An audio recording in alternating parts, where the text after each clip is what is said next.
Absorption of thermal energy from the environment causes the ice to melt before the heater is switched on. This is shown by the red circle in the figure. Therefore, it is most likely that the heater is switched on around 4 minutes when the melting curve deviated from the red line as shown above. The mass of ice melted in 1 minute can be obtained from the gradient of the red line as follows. The mass of the ice melted in 1 minute can be obtained from the gradient of the dotted lines as given by the equations below.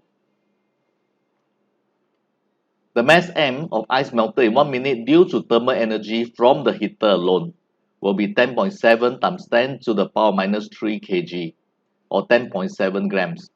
Thermal energy from the heater can be calculated, and from there we can get the latent heat of fusion to be 3.35 times 10 to the power of 5 joules per Kelvin.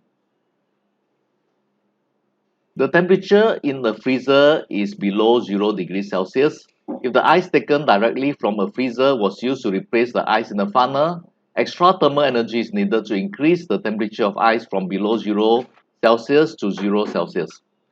Thus, less mass of ice will melt for the same time interval, resulting in larger calculated specific latent heat of fusion.